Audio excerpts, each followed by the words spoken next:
नमस्कार मित्रों, स्वागत है आपका हमारे YouTube channel oven thought study point पर। आज हम एक नए राजवंश की तरफ बढ़ते हैं और उस नए राजवंश को जानने से पहले जैसे वो राजवंश का पहले नाम देख लीजिए, भाटी राजवंश। और अपन पढ़ेंगे आज जैसलमेर का भाटी वंश पढ़ेंगे, ठीक है ना। जैसलमेर का जो भाटी वंश है या भाटी राजवंश है, वो ध्यान रखना भगवान कृष्ण के यदुवंश से संबंध रखता है।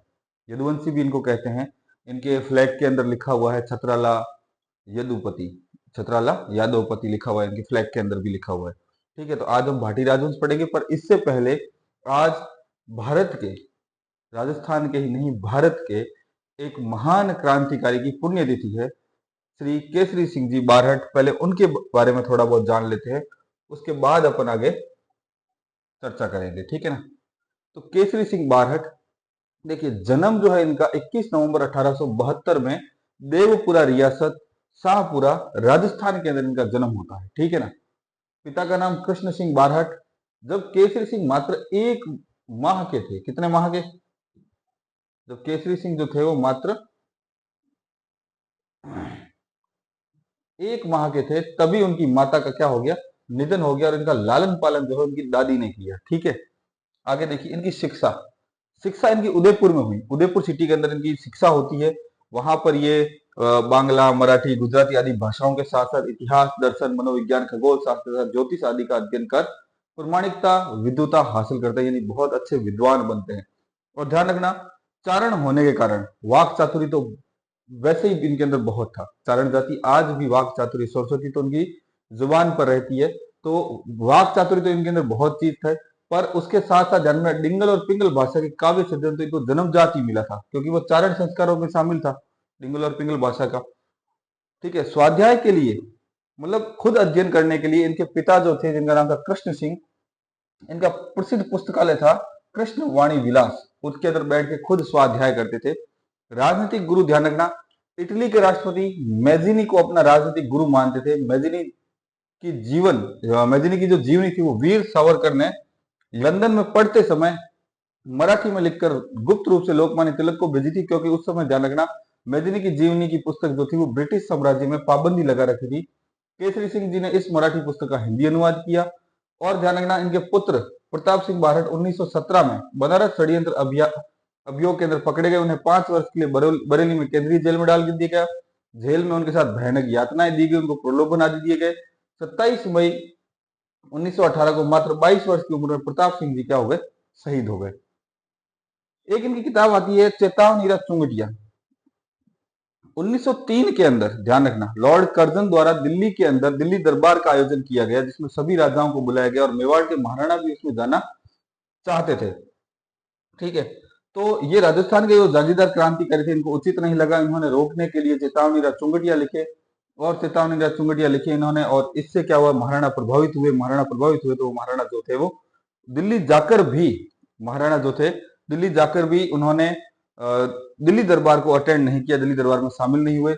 ध्यान रखना, 14 अगस्त 1941 को इन्होंने, केसरी सिंह जी बारहट ने अपनी देह त्याग दी। आप इस प्रतिमा को देखकर अनुमान लगाइए कि इस क्रांतिकारी ने कितनी वीरता के साथ में, कितने साहस के साथ में, महाराणा को भी लिखना कोई हंसी खेल की बात नहीं थी उस समय, उन्होंने महाराणा को भी दिया है और भारत की स्वतंत्रता के अंदर अपना अभूतपूर्ण योगदान दिया है, ठीक है ना। फटाफट स्क्रीनशॉट ले लीजिए, केसरी सिंह बारहट।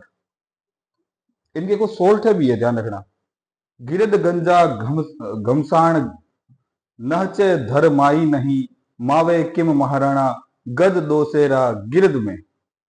यानी कि मेवाड़ के महाराणाओं द्वारा लड़े गए अनगिनत घमासान युद्धों में, जिनमें हजारों हाथी व असंख्य सैनिक, असंख्य घोड़े शामिल थे, उनके लिए धरती कम पड़ जाती थी, ठीक है ना। तो क्या वो आज अंग्रेज सरकार की या अंग्रेजों के 200 गज के कक्ष के अंदर, यानी 200 गज का जो कक्ष है उसके अंदर आयोजित हो रहे दिल्ली दरबार के अंदर अपने आप को कैसे वो सजग महसूस करेगा, इस प्रकार के उन्होंने चेतावनी के चुंगटिया लिखे।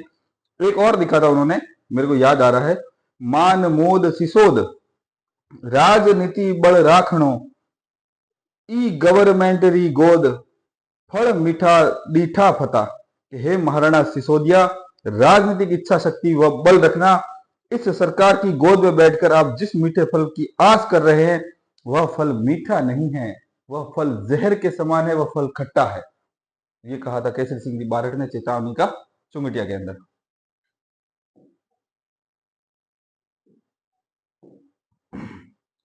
भाटी राजवंश को लेते हैं अपन। ठीक है, ये आपको भाटी राजवंश का एक फ्लैग दिखाई दे रहा है, इसके ऊपर लिखा हुआ देखो, छत्राला यादवपति उत्तर भड़ किमाड़ भाटी, राज्य चिन्ह जैसलमेर राज्य, राजपूताना जैसलमेर स्टेट। ठीक है ना। तो भाटी राजवंश की थोड़ी जानकारी ले लेते हैं। देखो, भाटी अथवा भट्टी भारत और पाकिस्तान के राजपूत और गुर्जर कबीले के हैं। भाटी चंद्रवंशी मूल के हैं। इनका शासन पंजाब तथा हरियाणा के कुछ भागों में था। महाराजा भाटी के समय तक इस वंश का नाम यादव वंश था। भट्टी आया तब तक तो सारे वंश क्या कहलाता था, पहले ये क्या कहलाता था, यादव कहलाता था। परंतु भट्टी इतना प्रतापी था कि इसके वंश के बाद में इसका वंश का नाम ही पूरा क्या पड़ गया, भाटी पड़ गया। इन्होंने अपने नाम से भट्टिक संवत भी चलाया था, जो पंजाब में अरसे तक चलता रहा। महाराजा भाटी जी का समय विक्रम संवत 680 ईस्वी यानी ईस्वी सन 623 के करीब होता है। भाटी वंश कृष्ण के वंशज है। भाटी यदुवंशी होते हैं, इसलिए जैसलमेर के राज चिन्ह में छत्रला यादवपति लिखा हुआ है। 285 के अंदर भट्टी ने भटनेर को अपनी राजधानी बनाया। भट्टी को भाटियों का क्या कहा जाता है, आदि पुरुष कहा जाता है।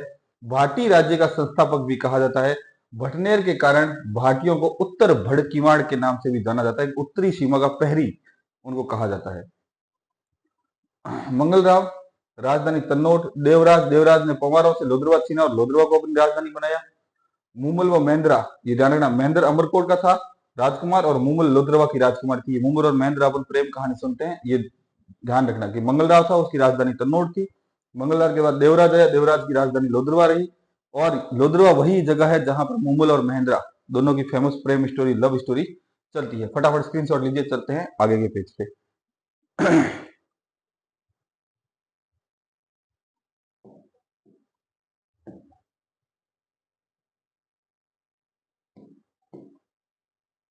फिर राव जैसड़ आ जाते हैं। ठीक है, ये बहुत इंपॉर्टेंट है। वहां आपको चित्र दिखाई दे रहा होगा, अष्ट धातु की मूर्ति है राव जैसल की।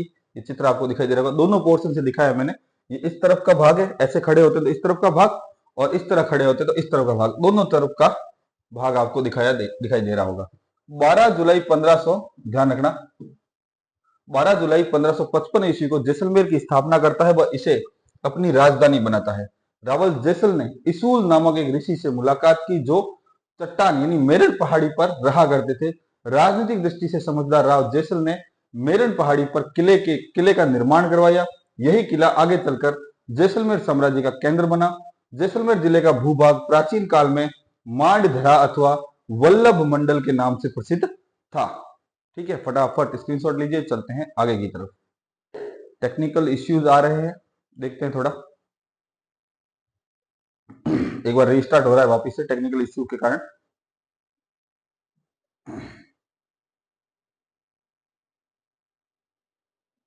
तब तक आप एक बार रिवीजन कीजिए वापस से।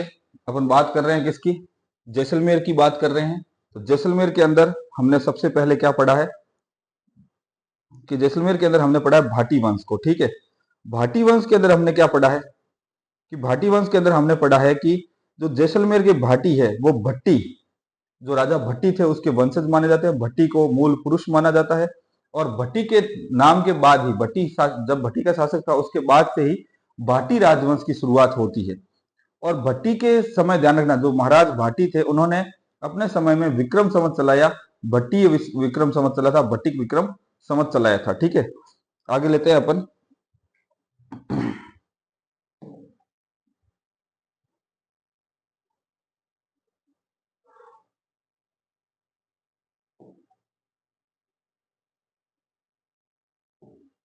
देखो, भाटियों के अंदर कौन कौन से शासक आए जिनको मतलब प्रतापी शासकों के अंदर अपन लेते हैं, तो भट्टी, भट्टी के बाद आता है ध्यान रखना मंगल राव भाटी, फिर देवराज, फिर राव जैसल, जैत्र सिंह, मूलराज प्रथम, गढ़सी, राव दूधा, लूणकरण, हर्राय भाटी, भीम सिंह भाटी, मूलराज भाटी और जवाहर सिंह भाटी। इन शासकों के बारे में अपने को इस पूरे वीडियो के अंदर पढ़ना है। इन शासकों के बारे में ही हम इन शासकों के इर्द गिर्द इस पूरे वीडियो के अंदर घूमते रहेंगे। ठीक है, फटाफट स्क्रीनशॉट लीजिए, चलते हैं आगे की स्लाइड के अंदर।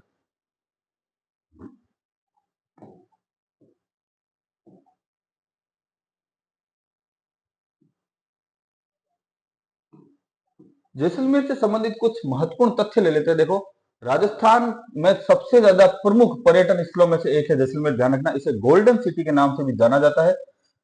रेगिस्तान में रेत है, ठीक है, और रेत पर जब सूर्य की किरणें पड़ती है तो वह सोने की तरह चमकती हुई प्रतीत होती है। और दूसरा कारण यह भी है कि यहाँ पूरे मकान जो है पीले पत्थर से बने हुए हैं।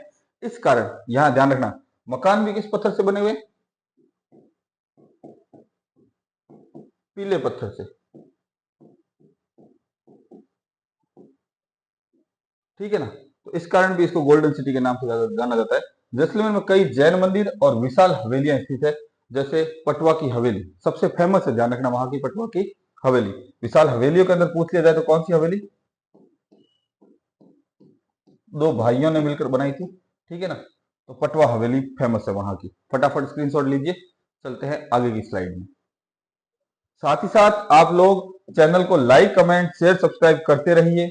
जितनी जानकारी आप शेयर करोगे, अपनी आने वाले लोगों को, आने वाले जितने भी नए कॉम्पिटिटर्स है, नए एग्जाम देने वाले बच्चे हैं, उन तक ये छोटी छोटी जानकारी पहुंचेगी। अब जैसलमेर जिले की भाषा के बारे में थोड़ी सी बात कर लेते हैं। तो जैसलमेर में बोली मुख्यतः राजस्थान के मारवा क्षेत्र में बोली जाने वाली मारवाड़ी का एक भाग है, परंतु जैसलमेर क्षेत्र में बोली जाने वाली भाषा थड़ी या थार के रेगिस्तान की भाषा है, जिसे थड़ी कहते हैं। क्या कहते हैं? थड़ी भाषा या थार के रेगिस्तान की भाषा के नाम से जाना जाता है। इसका स्वरूप राज्य के विभिन्न स्थानों पर भिन्न भिन्न है। उदाहरण स्वरूप लखा, म्याजलार इलाके में मालानी घाट व भाषाओं का मिश्रण बोला जाता है, ठीक है ना। मालानी घाट बोली जाती है या भाषाओं का मिश्रण बोला जाता है। इसके अतिरिक्त यहाँ परगना, सम, शाहगढ़ व घोटाड़ू की भाषा में थाट व सिंधी भाषा का मिश्रण देखने को मिलता है। तो ये भाषाई क्षेत्र ध्यान रखना थोड़ा, कि जैसलमेर जो प्रॉपर जैसलमेर का क्षेत्र है, वहां की भाषा को तो थड़ी या थार के रेगिस्तान की भाषा के रूप में जाना जाता है। विभिन्न जो जगह है वहां पर मालानी घाट या मिश्रित भाषाएं बोली जाती है। इसके अलावा परगना, सम, शाहगढ़, घोटाड़ू आदि में थाट व सिंधी भाषा का मिश्रित रूप बोला जाता है। चलते हैं आगे की स्लाइड में। चैनल को लाइक, कमेंट, शेयर, सब्सक्राइब करते रहिए।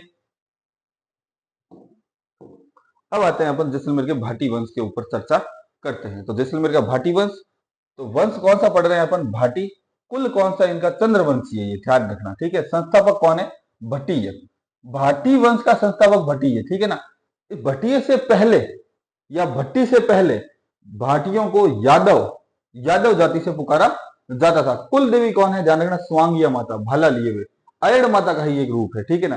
प्रचलित सिक्के, यहाँ पर कौन कौन से सिक्के प्रचलित थे? ध्यान रखना, अक्षय शाही सिक्के ये चांदी के थे, और डोडिया सिक्के ये तांबे के थे, ठीक है ना। अब जैसलमेर यानी भाटियों की राजधानियां कौन कौन सी रही है? भाटियों ने कौन कौन सी राजधानियां बनाई है? देखो, बटनेर ये बनाई भट्टी ने 285 ईस्वी के अंदर।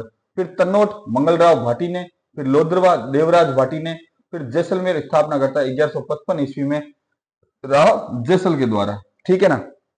उपाधियां, यहाँ के लोग कौन कौन सी उपाधियां लेते थे? एक लेते थे चूड़ाला, ठीक है ना। विजय राज प्रथम भाटी था, उसने चूड़ाला की उपाधि ली थी क्योंकि देवी ने इसको एक चूड़ प्राप्त किया था, चूड़ा दिया था, ठीक है ना।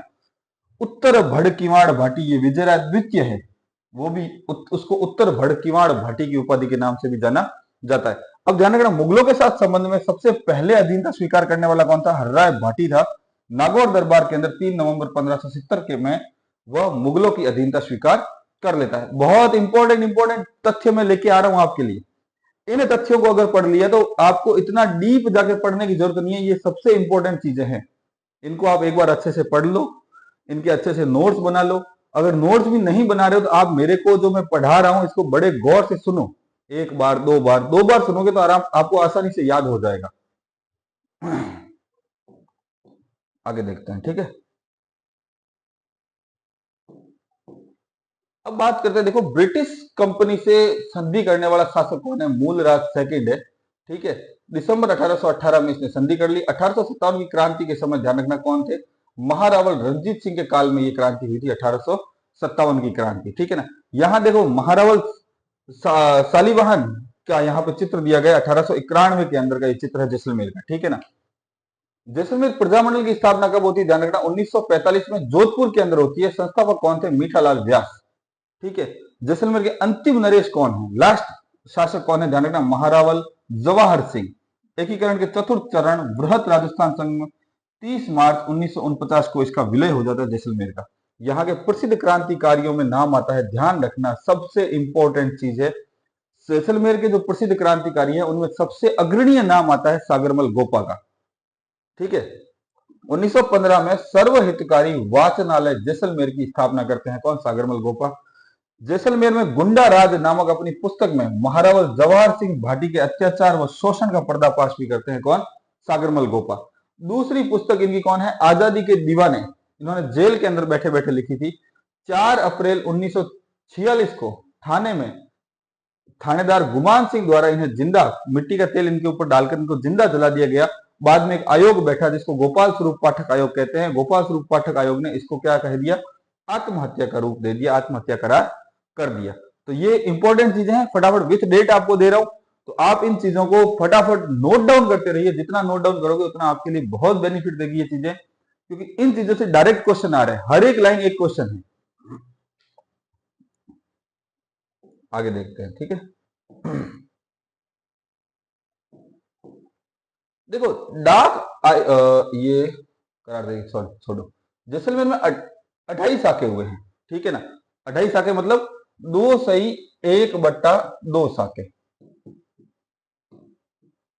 मतलब 2 पूरे शाखे 1 आधा शाखा हुआ है। तो 2 पूरे शाखे कब हुए, पहले अपने को ऐसे देख लो, 2 और आधा। तो 2 पूरे शाखे कब होते हैं, एक होता है 1314 में और दशरथ शर्मा के अनुसार 1308 में, ठीक है। एक होता है 1327 में, ये एक, ये दोनों एक में आ गए, 2। दूसरा शाखा कब होता है 1327 और आधा शाखा कब होता है 1550 में, ठीक है। ये 3 शाखे अपने को पढ़ने हैं। तो देखो 3 शाखे कैसे पढ़ने हैं। पहला शाखा होता है मूलराज भाटी के समय अलाउद्दीन खिलजी आक्रमण करता है। इसके 2 राजकुमार थे मूलराज के, एक का नाम था रतन सिंह और एक का नाम था हरि सिंह था, हाँ शायद हरि सिंह। तो 2 राजकुमार थे। ये क्या करते हैं कि ये जैसलमेर दुर्ग है, ये अलाउद्दीन खिलजी उधर से निकल रहा था साइड से थोड़ी दूरी से, रात को रतन सिंह वगैरह जाते हैं, अलाउद्दीन के घोड़े वगैरह उठा के लेके आ जाते हैं। तो अलाउद्दीन आसपास पूछता है कि घोड़े वगैरह मेरे कहाँ गए, क्योंकि भाटियों का देखो ना तो खेती थी, इनका काम यही था कि मतलब उठाया, कोई भी चीज चुराना, उठाना, लूटपाट करना, तो ये उसी से अपना व्यय वगैरह करते थे, अपनी जीवनी चलाते थे। तो रतन सिंह वगैरह गए, उन्होंने उसके अलाउद्दीन खिलजी के घोड़े उठा लाया। अलाउद्दीन खिलजी ने आसपास पूछा, आसपास लोगों से पूछा, भैया कल रात को मेरे घोड़े गायब हो गए। तो अच्छा कहाँ रुके थे, कि जैसलमेर के इलाके में। तो भाई ले गए, किले के अंदर होंगे रतनिंग और वो ले गए। अलाउद्दीन इनको मैसेज करता है कि मेरे घोड़े वापस लौटा दो, ये घोड़े लौटाते नहीं है वापस। अलाउद्दीन घेरा रखता है, घेरे में अलाउद्दीन की विजय हो जाती है। ये बात है कब की, 1314 की। दशरथ शर्मा कहते हैं कि 1308 की बात है। दूसरा शाखा कब होता है, ध्यान रखना, राव दूदा के टाइम होता है। मोहम्मद बिन तुगलक आक्रमण करता है 1327 के अंदर, ठीक है। तीसरा शाखा, ये इंपॉर्टेंट चीज है, राव लूणकरण भाटी के काल में होता है। काबुल से निकाला गया एक अमीर खान होता है, वो षड्यंत्र करता है 1550 ईस्वी में। राव लूणकरण भाटी संघर्ष में वीर गति को प्राप्त करते हैं, लेकिन समस्त षड्यंत्रकारी, ये भी साथ में ध्यान रखना, ये अमीर खान वगैरह सारे मारे जाते हैं। इसलिए जौहर नहीं होता है, सिर्फ केसरिया होता है, इसलिए इसको अर्ध शाखे के रूप में जाना जाता है। फटाफट स्क्रीनशॉट लीजिए, चलते हैं आगे की तरफ।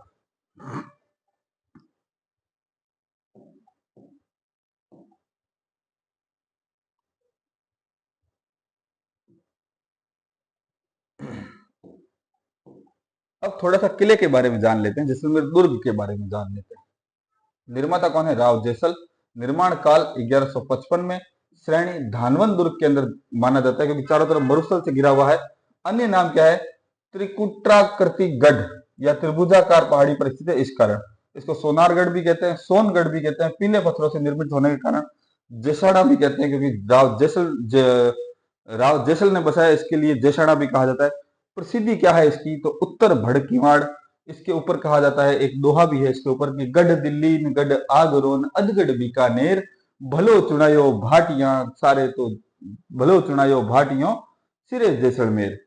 भड़ किवाड़ उत्तर धरा भाटी झालन भार, भड़ किवाड़ उत्तर धरा भाटी झालन भार, यानी कि जो उत्तरी भाग है, उत्तर का किवाड़ है, उत्तर का दरवाजा है, वहां पे भार जो झेल रहे हैं वो कौन झेल रहे हैं, भाटी झेल रहे हैं। वतन राखो ब्रजराज रा समहर बांधा सार, कि हम ब्रजराज के यानी भगवान कृष्ण के वंशज हैं, हम उनका वचन रखेंगे, हम किसी को इस दीवार को तोड़ के अंदर आने नहीं देंगे। तो ये उनके बारे में प्रसिद्ध बात है। फटाफट स्क्रीनशॉट लीजिए, चलते हैं आगे। एक बार वापस से इसको सुनिएगा, सुनने से रोम रोम खड़े हो जाते हैं कि गढ़ दिल्ली गढ़ आगरोन अधगढ़ बीकानेर, भला चिणायो भाटियों सिरे जैसलमेर, भड़ किवाड़ उत्तर धरार भाटी झालन भार, वतन राखो ब्रजराज रा समहर बांधा सार। ठीक है ना। तो चलते हैं मुख्य पेज की तरफ कि आज हमने क्या क्या पढ़ा है। आज हमने भाटी राजवंश के बारे में मुख्य मुख्य बातें पढ़ी है, उसके साथ साथ हमें ध्यान रखना केसरी सिंह बारहट के बारे में पढ़ा है।